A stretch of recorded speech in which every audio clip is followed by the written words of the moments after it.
He clocked in just before midnight, same uniform, same dead eyes, same microwave burrito waiting in the break room. Jacob didn't know that tonight, every customer who walked into that convenience store had already died. One came with a bomb, one came for revenge, one just wanted a teddy bear. But all of them came for him. Not to kill him, to take his body. And by dawn, every last one of them would regret it. This is not a horror story. This is a story about a man who had nothing, no money, no hope, no future, and somehow still had something everyone else wanted. A soul. You're listening to Voices That Stayed. And tonight, we're opening the doors to a gas station where no one leaves alive. Let's go back to the beginning. Jacob wasn't supposed to end up here. Not that he had some grand plan, but he sure as hell didn't dream of mopping piss off a gas station floor at 2 in the morning. He was 28, still renting a moldy room above a liquor store on the east side of Detroit. His fridge had nothing but expired mustard and 2 cans of cheap beer. He had no degree, no savings, no health insurance, just a pair of busted headphones and a second-hand phone that could only play YouTube if he stood near the window. Every night, Jacob would lie in bed and wonder what it felt like to matter. But he'd always brush it off with a joke. Something like, well, maybe I'll be in a documentary one day. Like one of those guys who disappears and no one notices until the rent goes unpaid. He laughed, alone, and then he got the job at Pump and Go, a 24-hour gas station that smelled like burnt hot dogs and cheap air freshener. It wasn't glamorous, but it paid just enough to keep the lights on. Barely. The manager, Rick, was the kind of guy who yelled even when he was complimenting you. His version of, "good job," sounded like a war crime. And then there was Mia. She worked the shifts before him. Quiet, sharp eyes, always chewing gum, the kind of woman who could tell you the exact price of every snack in the store, and how to scam the lottery machine without getting caught. Jacob liked her. He didn't like her. Not yet, but she made the hours pass faster. That night, the night everything happened, started like any other. Clock in, microwave burrito, scroll through TikTok until a customer walked in.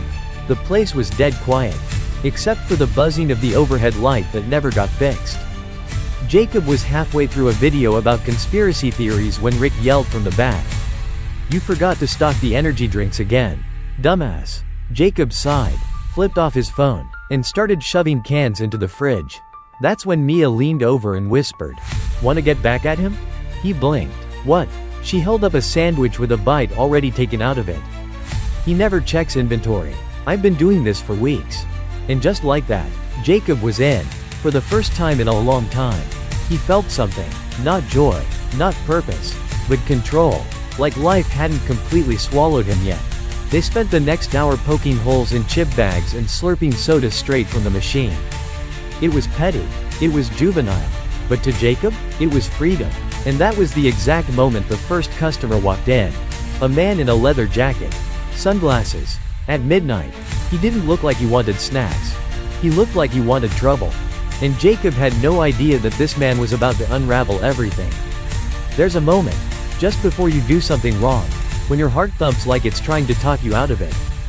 Jacob felt that, right before he crushed a bag of nacho chips between his palms and watched the crumbs spill across the linoleum floor like confetti at the saddest parade.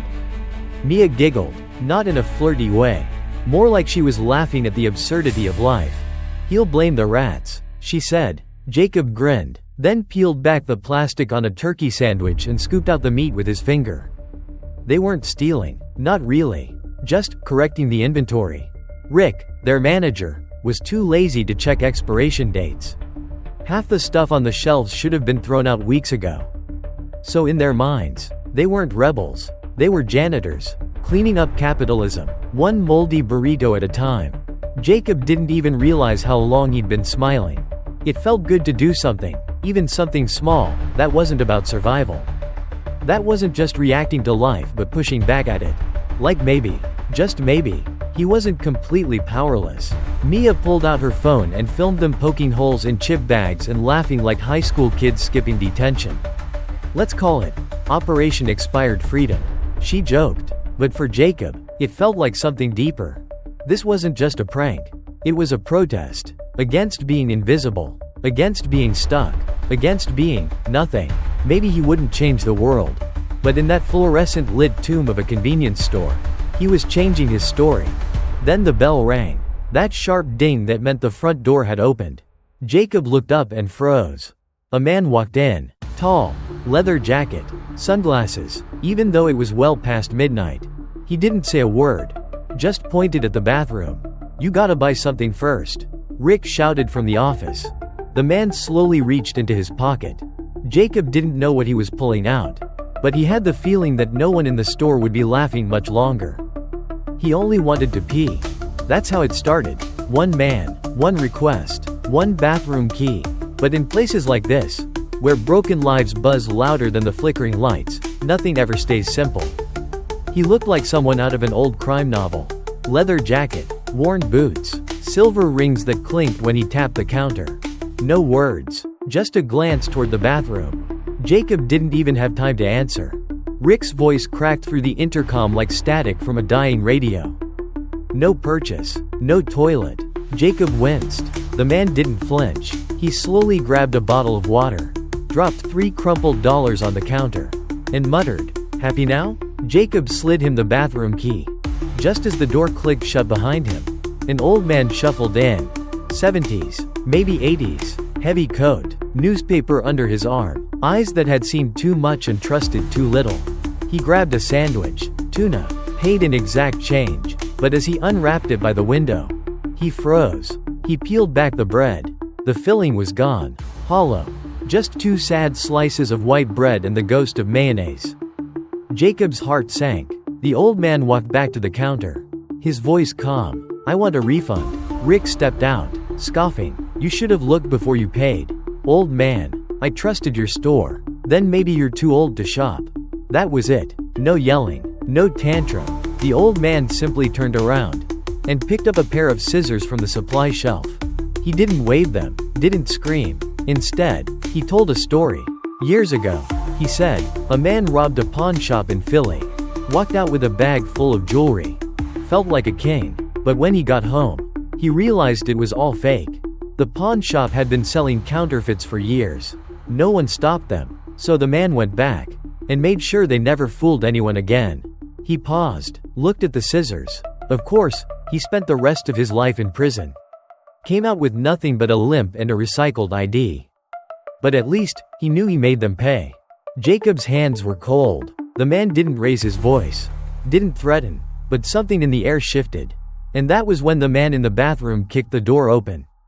He was holding something, and Jacob realized, this wasn't just a bathroom break. This night was about to become a reckoning. The scissors glinted beneath the buzzing light.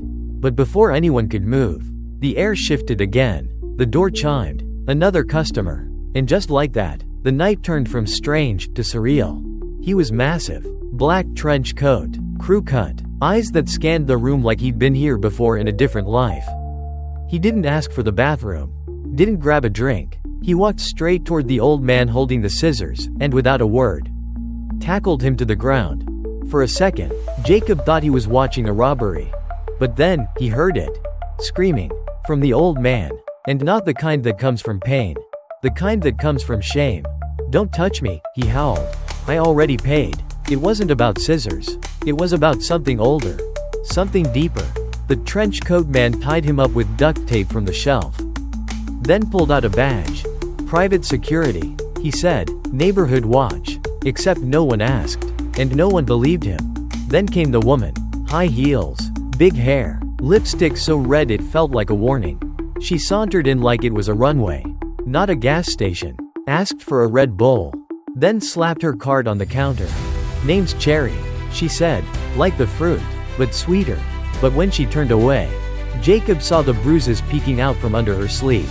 She wasn't here for caffeine. She was running from something. Or someone. Jacob's head was spinning. One man with scissors. One fake cop with a hero complex. One bombshell hiding a busted past. And then came the guy in gauze. His face was half covered. Like he didn't want to be recognized. Or didn't want to remember who he used to be. He didn't speak. Just walked over to the candy aisle and stood there. Silent. Watching. Jacob felt like he was in a dream. Or a play. Where everyone had memorized their lines, except him. Mia leaned in. "Do you feel it?" she whispered. "They're not here to buy anything. They're here to settle something." Jacob swallowed. That's when he heard it. A soft, mechanical whirring. He looked over. The man in gauze was holding something. Something ticking. And suddenly, the sandwich didn't matter. The prank was over. Because the next sound they heard wasn't the door chime. It was a click. The sound of someone starting a countdown. The bomb didn't go off. Not yet. The man in gauze just stood there. One finger pressed to a blinking device. Eyes calm like a monk about to meditate. Rick shouted, "Call the cops." But no one moved. Because somewhere deep inside, they all knew. The cops wouldn't get there in time. And maybe, no one in this store deserved to be saved. Then the man spoke. "First time all night. Let's play a game." He pointed to the shelf behind the register, where a row of colorful plush toys sat untouched. "Each of you grabs one. I'll close my eyes and pull the trigger. One toy gets picked. One person dies." Jacob laughed nervously. "You're joking." The man didn't blink. "I'm not." Cherry reached for a purple unicorn. Rick grabbed a sad-looking panda. Mia picked a teddy bear with half its stuffing falling out. Jacob chose nothing. "I didn't ask to play," he said. The man smiled. Nobody did. He spun the plastic barrel on a toy revolver he pulled from his coat. Jacob couldn't believe it. A child's toy. Bright red. Plastic. But when the trigger clicked and the lights flickered, everyone flinched like it was real. And then, he pulled again. This time, the light on the detonator blinked twice. "Bingo," he said, and pointed at the man holding the panda. "Rick." The manager dropped the toy like it burned him. "No, no, no." But the man in gauze just handed him the detonator. "Here, blow yourself up, or pick someone to take your place." Rick stammered, cried, begged, but no one moved, not even Cherry. She lit a cigarette. "We all got here somehow," she muttered. "Maybe this is just how it ends." Rick finally tossed the detonator on the floor. "Screw this," and charged the man in gauze. But halfway there, he froze. His body stiffened like a statue. And he collapsed. Not dead, just paralyzed by fear. The man in gauze sighed. Wrong answer. He raised his hand. And then, the door opened. A soft bell. Like it was still just another Tuesday night. A little boy walked in, holding a faded coupon and wearing a Batman hoodie 2 sizes too big. "I'm here to get my prize," he said. The store fell silent. No guns. No bombs. No threats. For 10 seconds, everyone was human again. Cherry gently took the coupon, reached behind the counter, and handed him the bear. Mia smiled. Jacob ruffled his hair. And the man in gauze? He bowed, like he was letting the boy leave a funeral without knowing it. The kid waved, walked out the door, and disappeared into the night. For a brief, impossible moment, the store felt like a family. A broken, violent, exhausted family, but a family nonetheless. And then the moment ended. The door shut, the boy was gone, and the game was back on. The silence after the boy left felt heavier than any gun. No one spoke, no one breathed too loud. Like they were all afraid of waking something even worse. Then the man in gauze smiled. "You know what the problem is?" He held up the detonator. "Too many people want to be heard. And not enough want to listen." And with that, he pressed the button. The world collapsed into white. Sound vanished. The floor shattered. Jacob felt himself lifted, like time itself had slipped. Then, darkness. Static. Nothing. He didn't know how long he'd been out. Seconds? Hours? Time didn't work here anymore. When his eyes finally opened, the store was unrecognizable. Shelves overturned. Ceiling tiles dangling like nooses. Bodies everywhere. Mia, Cherry, Rick, all crumpled in places no body should bend. But then, a cough. Jacob pushed himself up. He was alive. How? Across the room, the man in gauze was limping. Laughing. "Didn't expect that, did you?" Turns out, the bomb wasn't meant to kill anyone but him. A last act of rebellion. But it failed. Or maybe, it was never meant to work at all. That's when Jacob noticed something else. The emergency lights weren't on. The registers weren't blinking. No hum of electricity. Just silence. Complete, perfect, terrifying silence. And in that silence, came movement. Cherry stirred. Mia groaned. Even Rick sat up, bleeding, but breathing. "No one died?" Jacob whispered. The man in gauze looked confused. That wasn't supposed to happen. But something had happened. Something none of them understood. Jacob looked down at his hands, scraped, burned, but steady. He wasn't supposed to survive this. He was the kind of person who disappears in headlines. Local man, no family, dies in explosion, but he was still here. Alive. And then he remembered. The bomb wasn't the only threat in the room. Because someone else, someone they had all forgotten about, was getting back up. Rick was the first to speak. Not because he had something noble to say, but because blood was dripping down his collar and he thought that meant he deserved attention. This is insane, he said, staggering toward the counter. We need help. We need an ambulance. You need to shut up. Cherry cut in. She wasn't yelling. She didn't have to. Her voice carried like someone who'd been silenced too many times to tolerate noise anymore. You want to play victim now? She asked. After everything you did? Rick blinked, stunned. What the hell are you talking about? Mia stepped forward. Her voice was low, measured. She's talking about your wife. A beat. Rick went pale. How do you? Cherry flicked her cigarette onto the floor. Because she came to me. Bruised. Crying. Asking if I knew any place she could hide. Rick didn't deny it. He just sat down. Silent. Not in guilt.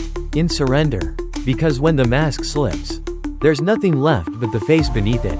But Rick wasn't the only one wearing a smile that didn't belong. Cherry leaned against the fridge.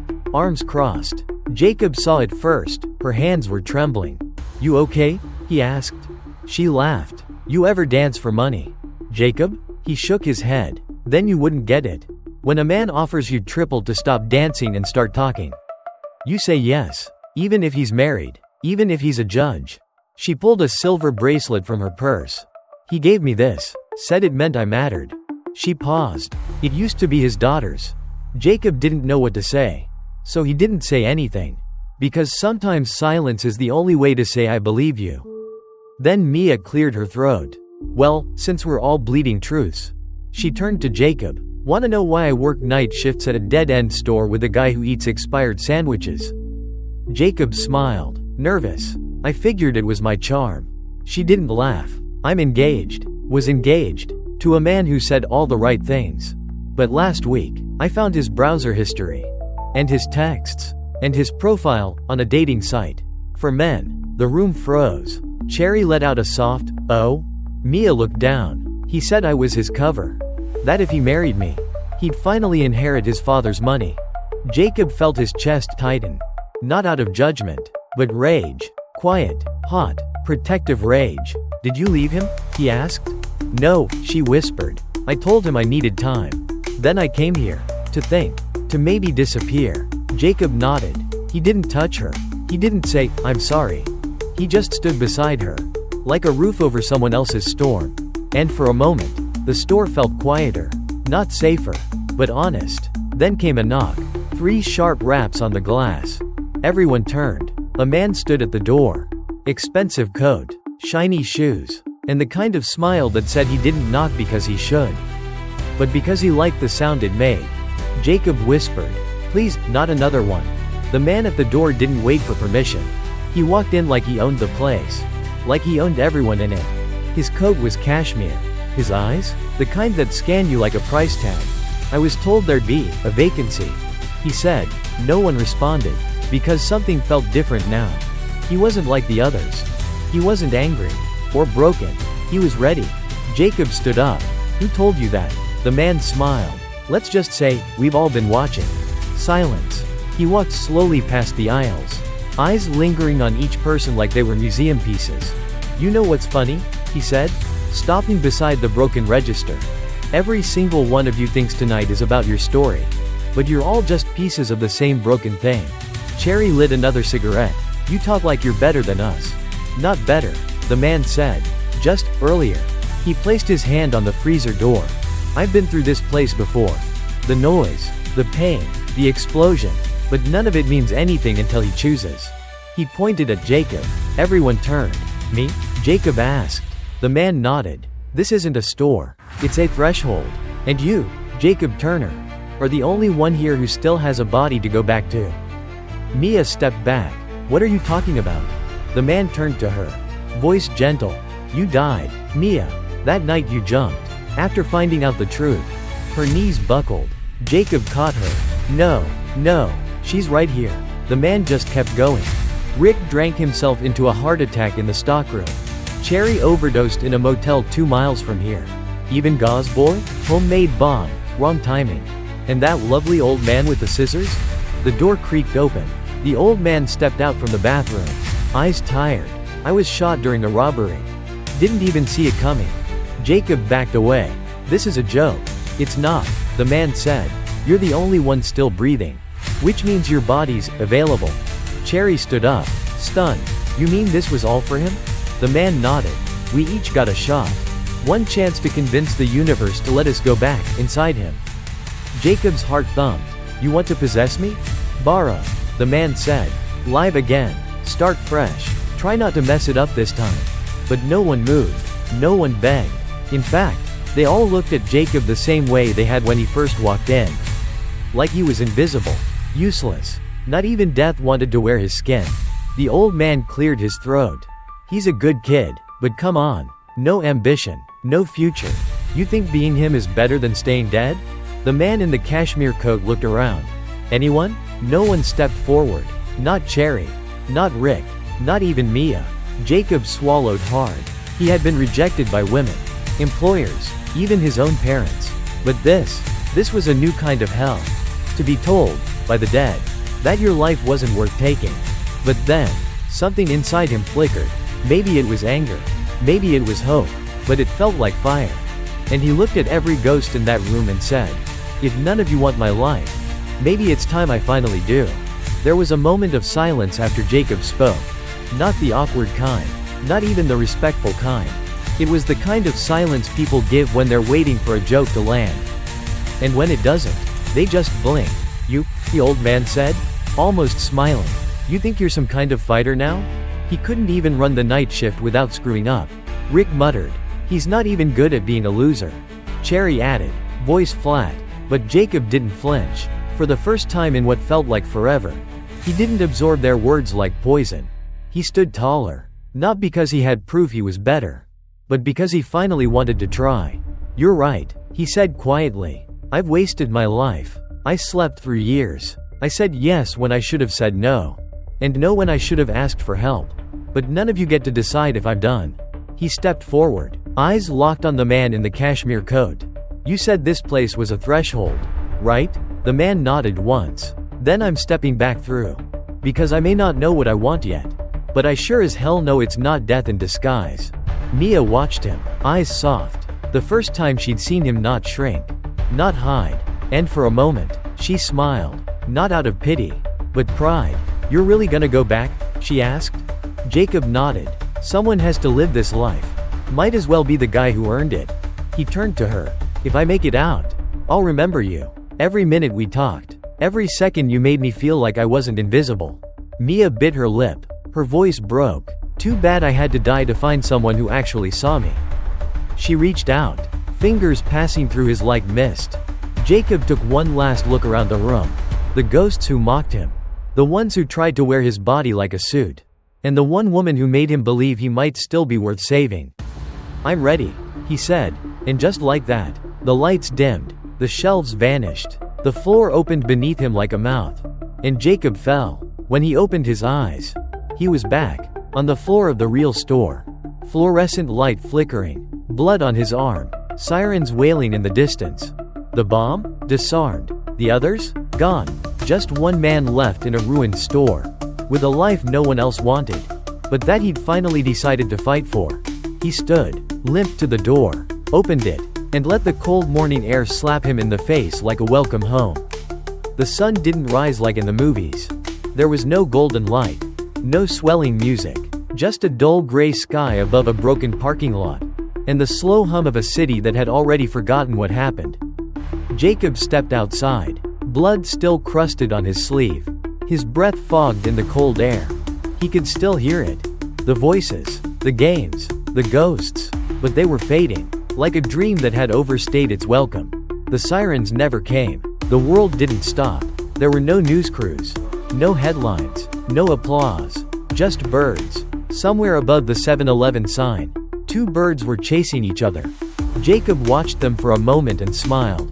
It wasn't much, but it was real. He limped down the sidewalk, unsure of where to go. He had no job now. Probably no apartment, and still no plan. But for the first time in years, he wasn't ashamed of that. He had faced people who gave up on themselves. People who ran from their truth. And he'd stood in the middle of their ghosts and said, "Not yet." And that mattered. Not to the world. Not to anyone who passed him on the street. But to him. And maybe that was enough. Somewhere behind him, in that ruined store, a teddy bear sat on the floor. One eye missing. A quiet survivor of the storm. Jacob didn't turn back. He kept walking. Into the city. Into the noise. Into a life that still didn't care about him. But one he finally chose to live. This has been Voices That Stayed. And sometimes, the loudest voice in the world is the one that refuses to disappear. Thanks for listening. Until next time.